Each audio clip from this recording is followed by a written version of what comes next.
Antarctica, the coldest, driest, most remote place on Earth, a land buried under miles of ice, untouched by time, and holding secrets we've barely begun to uncover. But what if I told you that beneath all that silence, something is stirring? For decades, governments, scientists, and even military operations have come and gone, quietly. Satellite images have been blacked out. Research teams have gone dark. Whispers of discoveries have slipped through the cracks, but never the full truth. Until now. Because what we've just uncovered changes everything. In this video, we're going beyond the usual tales of ice cores and penguins. We're talking about strange structures spotted deep under the ice. Unexplained magnetic anomalies, lost civilizations, crashed objects, ancient technology. What was found there, and why are some people desperate to keep it quiet? You're about to see footage, interviews, and documents that have rarely, if ever, been made public. And by the end of this video, you won't see Antarctica the same way again. Whatever you thought you knew about the bottom of the world, forget it. This is the mystery they don't want you asking questions about. Get ready. The truth beneath the ice is colder and far more shocking than you imagined. There's an entire advanced civilization there, including some of the largest pyramids on Earth, right in Antarctica. He said he flew into an area that opened up at Antarctica, and he went into an area where it was lush and tropical almost. We have a new enemy that can fly from pole to pole with extreme speed. And he says they come and go as they please because nobody can stop them. There is a situation that began to happen during World War II where they discovered that the Nazis had went down to Antarctica and built a base down there, New Schwabenland. And they were like, wait a minute, why in the world would they go to this desolate place? What's down there that they would want to go through the harsh weather and risk everything, risk even their lives to be down there and build a base? Now, there's an incredible story that was in Admiral Byrd's diary that was found by his kids, where he said he flew into an area that opened up at Antarctica, and he went into an area where it was lush and tropical almost. And as he got into this area, this is according to his own diary, people can look this up, something took over his plane, and these two UFO-type craft, circular craft, flying saucers came, and it took over his craft, and it guided him in to this area where they landed. And then they took him to meet somebody that he calls in his diary, the Master. Pretty interesting story.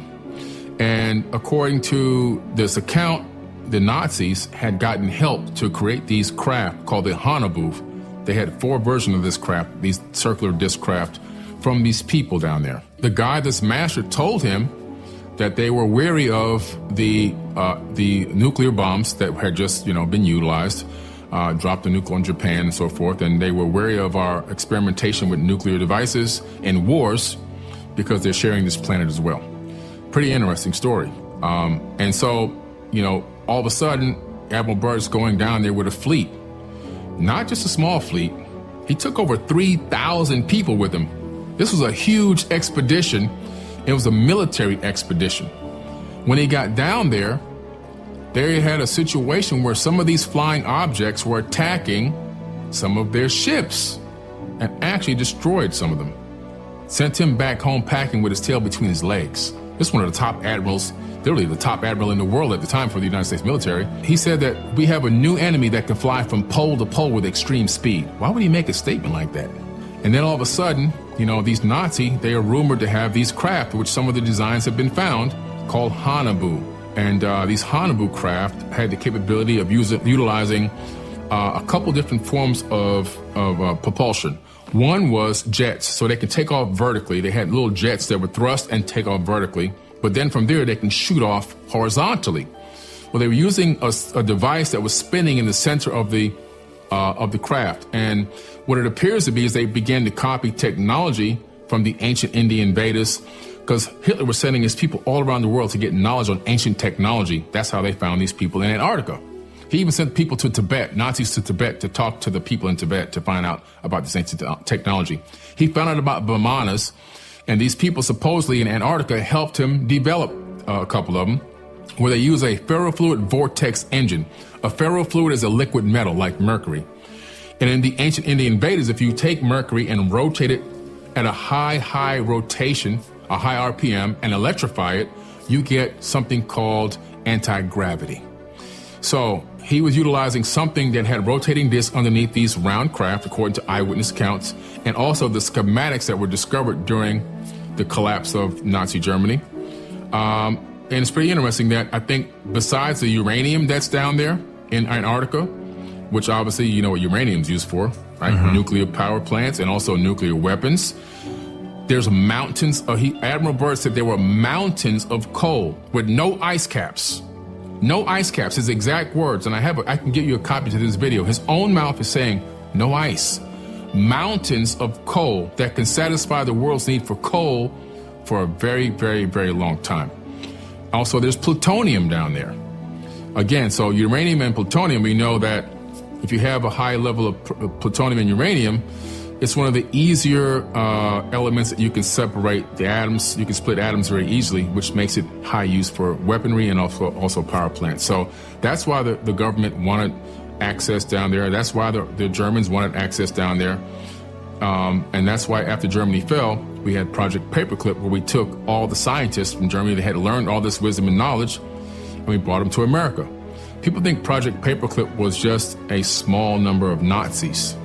We took over 2,000 Nazis with us and brought them to America and put them in positions of power over technology companies, the CIA, the space program at NASA, and so forth and so on.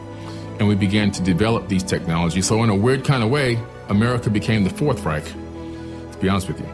And I know that they were developing at the time Hanaboo number 4, which supposedly Hitler never got killed. He escaped in Hanaboo number 4 to Argentina, which is very, very close to where? Antarctica. If you look at Google Sky right now on the computer and look down on Antarctica, you'll find bases from research bases from every major country in the world there. And you'll also find the Rockefeller Foundation base as well. So Admiral Byrd was right. All the technology and research, it's the #1 place in the world for technology research is right down there in Antarctica. I believe that as the ice is melting, they're finding remnants of an ancient civilization. We know that Antarctica was not a frozen tundra for 12 million years, like mainstream science says 12 million years to build up all this ice. No, that's not accurate. We know this because of the Perry-Reese map. The Perry-Reese map shows Antarctica what it looked like without ice on it, and that's not even that old. So we know that Antarctica shifted into that spot. How? Because we know that Antarctica is surrounded by tectonic plates. And so that landmass was on a plate that slipped and there was something called a pole shift of the crust of the Earth, which shifted it from a more habitable climate into the position it is now. And that's why the animals that are being uncovered from the ice were flash frozen with undigested food in their stomachs. And there's an entire advanced civilization there, including some of the largest pyramids on Earth, right in Antarctica. Like they make the one at Giza, the Great Pyramid, look like, a buggy, a dune buggy. I mean, these things are super massive. There's only a couple things we know. Like one of the pyramids is 2 kilometers by 2 kilometers by 2 kilometers by 2 kilometers at the base. Wow. The height is just, it's massive. It's way up there. Like, it's in the thousands of feet. But also, one former military person that was a source for Linda Moulton Howe, this was on a documentary she was in. She said that source told her, after going down there for research, I guess in private security, that it was still emitting some type of exotic energy, which is pretty interesting because that was the second time I heard a statement like that. The first time was on a documentary that came on Discovery Channel about the Bermuda Triangle when they found those pyramids off the coast of Cuba down there. Right, which is clearly scanned. Everybody knows that they exist. But this guy was taking he would get off the boat and take like a dinghy out to float to the center area. And he said the same thing. Some type of exotic energy was draining his batteries on his cameras. He had to try 3 times to get this thing recorded properly. He said exotic energy. And what's interesting is if you take a perfect line and draw it from the tip of the Bermuda Triangle, the center of the Bermuda Triangle, straight through the Earth, you come out at the Yonaguni Pyramid at the Dragon's Triangle in Japan. which is also rumored to have disappearances and exotic energy and all this other crazy stuff. So in some way, these pyramid structures around the world are all linked with potentially portals of some type or energetic portals. The Antarctica Treaty. Do you know about this? Yeah, that treaty was to allow peaceful collaboration of research and science down there, no war zone. You can actually go down there. There's a guy who's got a new show on my TV network called, his name is Brad Olson. It's called The Secrets of Antarctica. He went down there, and so we're documenting the whole thing. He went down there, he pulled up on the research facilities. He had to get approval to come on land. They wouldn't let him inside of the facilities, but he did get a chance to go down there. So people who say it's impenetrable and no human being no civilian can get there, that's actually not true. You actually can. It's very expensive and it's very taxing on the body, but you can get down there. And so it's pretty interesting. So that'll be coming out soon, but there's an opening next to these research facilities. And this is why I believe they made this treaty, this sharing of information treaty or whatever. There's a 30-meter wide opening there. You can see it on the Google Sky thing. And what's interesting, on Google Earth, I'm sorry. And when you look at it, like, what's in there? Now, why are they over here? And why are they so close to this gigantic opening? What's in there? I think the answer is whatever Admiral Byrd came across, or whatever they're coming across, I think it's linked. I think there's a remnant of an ancient civilization in there that possibly is still there, and they're in communication with them, in my opinion. Another thing that backs this up, I took a remote viewing course with Major Ed Dames, Project Stargate, former CIA, United States. And his project was for remote viewing. So I took a course with him several years. He was my actual teacher, my direct teacher. It wasn't like I was under some other people that worked with him. No, he was my direct teacher. There's pictures of me with this man. And he told me that there's beings that have easy and free access to come and go as they please from Antarctica. At one of these classes, class was over. It was like a 10-hour class. We were just sitting around talking, having a casual conversation. He told me a few other things, but that was one of the things that kind of stood out. And he says they come and go as they please because nobody can stop them. Are you familiar with the bell? The Nazi bell, the Die Glock? Yes. Yeah. The Die Glock is an amazing device that was being developed by the Nazis during World War II. This Die Glock, again, technology that they learned about through an advanced civilization that they were in communication with through the Thule Society. This Thule, Thule, Thule Society, they were using psychics to channel information from an advanced alien race. And they were taking this knowledge and then turning it into actual real workable technology. And so they had this thing in Germany called the henge, where they had these gigantic stone pillars in the shape of a henge. And they had the Die Glock in the middle. It looked like an acorn, a UFO type, but an acorn shaped UFO. And it had these multi-counterclockwise spinning pieces on it that was spinning all different ways. The ultimate purpose of it seems to have been some type of time travel. And this thing at one point, based on eyewitness accounts, it's turned on and activated and it disappeared from the henge. It was seen like, I forget how many decades later, I think it crashed somewhere in Virginia or something, according to these accounts. I got to look that up to make sure I'm not making a mistake there, but it reappeared later and it crashed somewhere, I believe, in the Americas. And this thing was the same exact shape and description as the Die Glock. And what was it for? I believe that they were trying to tap into time travel so that they can go back in time and change the past so they can have a Nazi-dominant future.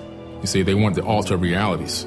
The only problem with going back in time they didn't take into consideration is that if you go back in time, you can't alter the future reality that you existed in on the same timeline. Because when you go back in time, you shift into a different alternate timeline altogether, allowing you to go back in time in the first place and see even yourself. So it's like the grandfather paradox, right? If you go back in time and kill your grandfather, how in the world were you born to go back in time to kill your grandfather? Well, the answer is you shift into an alternate timeline. Now, going into the future, you stay on the same timeline. We know this because time travel into the future happens every day. Even when you get on an airplane, you travel into the future based on relativity. The person standing still on the ground and you moving across the sky in a plane, we know that you're moving forward in time by microns of tenths of a second, but you're moving in time. Same thing with astronauts when they travel into space. We know for a fact that because they're traveling at high speeds, they come back microns of a second younger than us. So traveling to the future, you can stay on the same timeline, but going into the past, you can't. So that whole thing would have failed anyway. Please engage with this video by liking, commenting, and sharing. Subscribe to stay updated. For more amazing content, check out our next video.